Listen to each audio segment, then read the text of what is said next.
Почитувани гледачи, добро вечер. Добре дојавте во уште едно издание. Јаде Бурек на ТВ Сонце.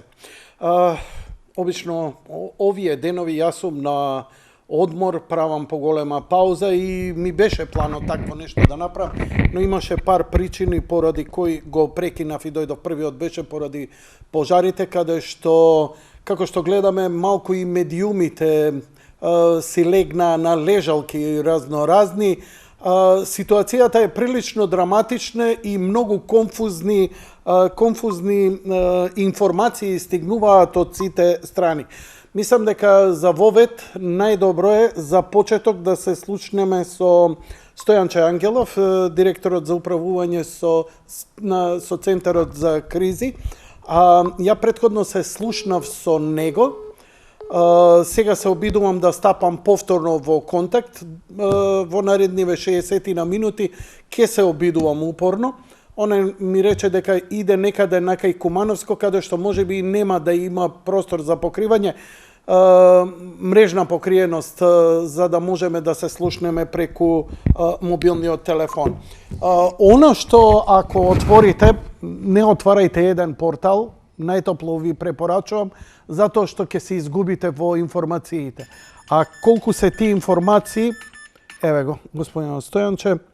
Стојанче Ангелов, добро вечер, благодарам што се одзвавте на поканата да се вклучите во емисија. Мојот вовет беше дека ситуацијата е прилично драматична во Македонија со пожарите. Какво е вашето размислување, каква е состојбата на терен? Моментално сум во близина на село Везенце, Кумановско. Овде пожарот е изгаснат, се распали на едно место, но со брза интервенција на противпожарната служба пак беше изгаснат. Можам да кажам дека овде веќе имаме целосна контрола. Во Кумановскиот регион денес изгореа 3 куќи и тоа е целата штета од аспект на куќи. Изгорена е поголема површина со ниско стеблесто растение и разни видови на дрва. Најсериозна е ситуацијата во Пехчевскиот или Пијанечкиот регион, на границата помеѓу Пехчево и Делчево, каде што гори квалитетна шума, борова шума, и утре рано наутро таму ќе действуваат сите хеликоптери, кои што исто така и утрово действуваа. Овде во Довезенце до пред малку, до пред 20 на минути действуваше хеликоптер на нашата армија, кој што помогна многу во гасењето на главата на пожарот. Овие се пожарот во Пехчево би рекол дека е најсериозен, горе-доле врз другите имаме контрола, но морам да кажам дека ова е трка со пожарот и времето. Додека ние на едно место воспоставуваме контрола, се јавува пожар на друго место. Затоа постојано апелираме до граѓаните да бидат исклучително внимателни при ракување со разни алати кои што фрлат искри, да не фрлат остатоци од цигари, да не фрлат до горчиња од кибрид, огин, ни под точка разно палење. Ние имавме ситуација пред 2 дена, човек напониква, земал да прави скара и запали едно дрво, но брзо беше совладан пожарот. Тоа е навистина неразумно во состојба кога целата држава гори, вие да правите скара на отворено, но затоа постои забрана од страна на Министерството за земјоделие за целосна забрана во шума и казните се ригорозни.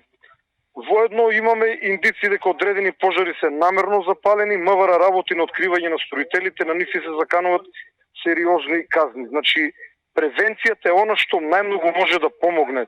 Морат сите граѓани да бидат внимателни и воедно да дојавуваат ако видат сомнително лице кое што се движи во природа или доколку забележат шат и најмалоган веднаш да се јават на 195 или на бројот на противпожарната служба.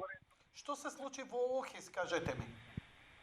Во Охис се запали една од управните згради, која што мислам дека е функционална сега и напуштена, значи во неа нема ништо сериозно загорење кое што би ги загрозило граѓаните од аспект да се расшират отровни гасови или да дојде до експлозија, но бидејќи е во градот, Скопската бригада реагираше доста брзо, иако денес во Скопје имавме повеќе од 14 пожари само во градот Скопје.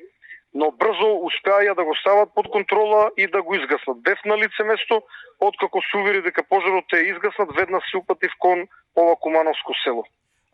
Пред да ми кажете каде сте, што е уште малку за Охис. Почувствувавме тешка смрдеа. Ја бев многу близко таму, не можев да дојдам нормално, блокирано беше и морам да признам дека беше многу непријатен спрат. Тој може би од да изгорена инсталација или нешто друго, значи не треба да се грижиме дека некакви хемикали се зафатени. Само управната зграда во која што нема хемикали. Ова можам со сигурност да го потврдам. Без на лице место, своји очи видов. Тие се официјални информации од противпожарната служба. Но ќе проверам, сепак вашата информација е за мене значајна, сепак ќе направам уште една проверка да видам што може да биде причинител на такви отмирици. Може и да е изгорена инсталација сеедно, но моето прашање до вас е ако вака било бенигно, зашто беше толку голем број на полицајци? Значи, не можеше да се пристапи уште од кај цементара да се иде на кај Драчево, па беа сите пренасочени преку Лисиче да можат во околните села после Охис да дојдат. Зашто ваква предострожност? Имаше опасност да се проширили? Поради политиката која што ја наметнавме како Центар за управување со кризи, Safety First, на прво место безбедноста на граѓаните, подобро непотребно да преземеме построги мерки и со тоа да превенираме евентуално ширење на пожарот, бидејќи ние на почетокот не бевме сигурни што се случува и не бевме сигурни дека брзо ќе воспоставиме контрола. Што доколку пожарот се проширеше на соседните згради и ги каде што се чува. Сега каде сте, господине Стојанче? Па ова село Везенце, Кумановски регион, едно село по кое што се стига, во кое се стига под Срмпат, овде сум заедно со премиерот Артан Груби, разговараме со пожарникарите, со своји очи ја гледаме штетата, но сепак овде е постигнат голем успех, бидејќи пожарот изгаснат, но еве, можам да видам како на некои места се појават мали пламени, затоа што на најмало ветре пожарот на некои места повторно се разгори и постои опасност од негово ширење понатаму. Во близина на Полошкиот регион. Ја во моментот додека разговарам со вас, гледачите ја гледаат картата на НАСА. Значи, ова се сателитите на НАСА кои ја снимаат целата планета и ги прикажуваат пожарите во последниве 24 часа.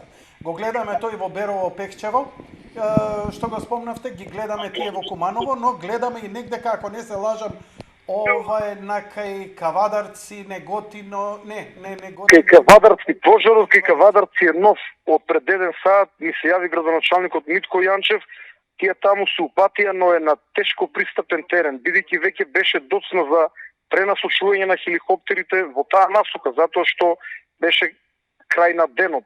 Знаете, светлината хеликоптерите мора да се повлечат, докато тој пожар конкурира последните часови и во текот на ноќта, ние таму рано наутро ќе упатиме 1 или 2 во зависност од проценката која што ќе ја направиме. Инаку денес со полициски хеликоптер заедно со директорот на Бирото за јавна безбедност и директорот на дирекцијата за заштита и спасување ја надлетавме и ги погледнавме сите пожари и активни и оние кои што се изгаснати. Гледката е непријатна, но овој пожар кој што го спомнавте во Прилепскиот регион на некои места се уште гори, но не е опасен по населените места. Како што веќе реков, приоритет даваме на пожарите во кои што може некој да загине. Нови дрвја повторно ќе пораснат, човечките животи нема дуže да се вратат. Некој ја критикува оваа моја изјава. Да, ние сакаме да ги стопираме и пожарите во шумата, но колку буки вреди еден човечки живот, колку борови вреди еден човечки живот. Сепак да ги заштитиме човечките животи, па дури потоа шумите. Мислам дека можеби вие така сте ја сватиле таа критика кон вас и воопшто кон сите органи кои треба, но главните критики се следниве.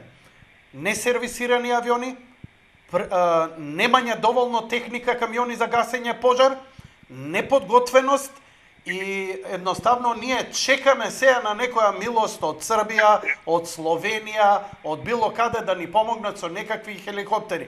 Мислам дека имавме 2 авиона и со онаа смешка, дури допрва сега ќе ги сервисираме, со години не сервисирани, мислам дека ќе тебе лично во оваа ситуација и криза ќе ти се најде и тоа како, додека да стигне помошта. 2012 година ние испраќавме помош во Бугарија во гасање на пожарите. Сега ние очекуваме. Мислам дека драматично потфрливме во техничката подготвеност изминативе години.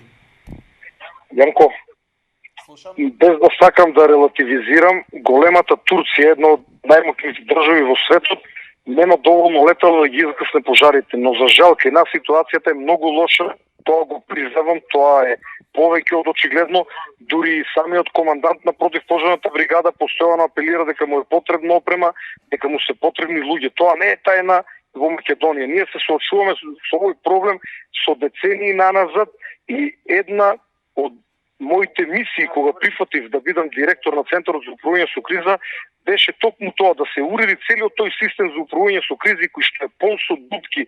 Значи јас сум свесен за слабостите, но верувам дека за да се отстранат некои работи потребни се години. Ние прво треба цело да направиме една детална анализа, тоа веќе го завршивме. Направени се сериозни истражувања и од владени тела и од невладени организации. Јас се ангажирав неколку врвни професори и професионалци од областта на кризиот менеджмент. Ги имаме детектирано слабостите, но тоа е еден долготраен и мачен процес за кој што се потребни и бааги пари.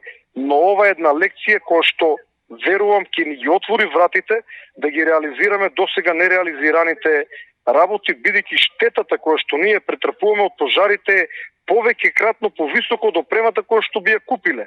И би сакал само да укажам дека авионите се наоѓаат во сосем друг орган. Тие се наоѓаат во Дирекцијата за заштита и спасување. Јас немам врска со авионите. Значи сите прашања во врска со тракторите треба да ги упатите кон директорот Беки Максути, директор на дирекцијата, но морам... Извини, Стојанче, ако ти во овој момент видиш драматична ситуација, ја мислам дека имаш дискреционо и легитимно право да алармираш цела држава и цела технологија на нозе. И сите да мораат да те послушат. Тоа е причината поради која што владата прогласи криза. Сега со закон не се ја преземаме целосната координација на располагање во некоја не дај Боже ситуација можеме да побараме или да наредиме и на приватни субјекти, односно на овие градежни фирми кои што имат локализирање на пожарите. Една од методите кои што се користи за локализирање и контролирање на пожари е правење на тампон зона кога одреден појас од дрва и сите се бутат се отстрануваат за пожарот да не може да премине на другата страна. Понатаму ни се отворат и други механизми, но би сакал во таа ситуација да позборувам повеќе, бидејќи додека зборувам со вас цело време ми звони телефонот, имаме неколку ситуации, сакам да се слушам со луѓето, да направам тоа што можам, но во овој момент навистина ни е потребна ни е поддршка од медиумите, бидејќи на овој начин преку вашата емисија и преку сите медиуми ние допираме до граѓаните, за граѓаните да бидат свесни за реалната ситуација, но потребна ни е поддршка од граѓаните. Дезинформациите не водат никаде. Во последните неколку денови се појавија намерни, злонамерни и ненамерни дезинформации, особено околу менеджментот со хеликоптерите, кои што се многу скромен ресурс во овој момент. Од каде имаме хеликоптери сега? Само од Србија и се работи за 4 хеликоптери, од кои што 3 се за гасење на пожар, еден е извидник. Од Бугарија имаме противпожарни возила, од Австрија стигнаа противпожарни возила и од Словенија противпожарни возила. Така. Одлично, баш ми е драго што добиваме помош, само би те поздравил, спомна еден од дека владин представник е заедно со тебе сте биле таму, да го поздравиш, он како дел од владината коалиција го одбија предлогот за итно набавка на 20 противпожарни возила која беше доставена до собранието на 29 јули. Таа иницијатива е одбиена и човек треба да се запраша зошто и како и некој би требал. Ништо ова не е на твоја адреса, ова е само информација официјална до граѓаните и документ кој стигна до мене. Стојанче, ја би сакал да продолжиш со добрата работа, колку можеш ти во својот капацитет. Не ми се допадна изјавата дека не се плашиш од смрт. Искрено, како пријател, ја би сакал малце повеќе страв да имаш и од смрт, и од последиците. Ти си храбрал, си издржал Ама многу. сите ќе умреме еден ден, само разликата е после колку време. Еден ден мора да се соочиме со неа. Зарем не? Ја би сакал малце повеќе да се плашиш, а тоа да те принуди... Јас живеам гратис 20 години, живеам гратис 20 години, мене ми утепаат и прво. Колку ли 20 години гратис? Сега си на позиција и барам од тебе да дуваш и на јогурт. Затоа што има луѓе кои не се храбри, има деца, има неспособни, има едно дрво може да направи вистински пекол. Јанко, Затоа би кога сакал малце спомнав- повеќе страв да имаш во себе, сега кога си на оваа позиција. Ако Кога ме ја разбереш, спомна оваа филозофска тема, јас не се плашам од смртта, би сакал да поживеам 101 години и давам се од себе да живеам 101 години. Јас знам што Благодарам ти за кажав, можноста ти благодарам да и тебе. гостувам, се слушаме пријатно. Слушаме пријатно. Океј, може сега малку да одвоиме режија. Овој дел ќе го зачуваме за понатамошниот дел од емисијата ако имаме, бидејќи после ќе ги отвориме телефоните да ги слушнеме граѓаните, оние кои доживуваат тешки драми изминатиот период со пожарите, како се спасуваат, дали може би има негдека каде што треба, ако ништо друго, барем порака ќе му испратам ќе му испратиме од овдека преку вас на Стојанче да може да реагираат властите, но секако нели ги имате телефоните каде што треба да ги пријавувате, но ако не се реагира, пријавете во медиуми, затоа сме и тука, нели? Ако тие што треба да реагираат, не реагираат, ние ќе бидеме мегафонот малку погласно да викнеме.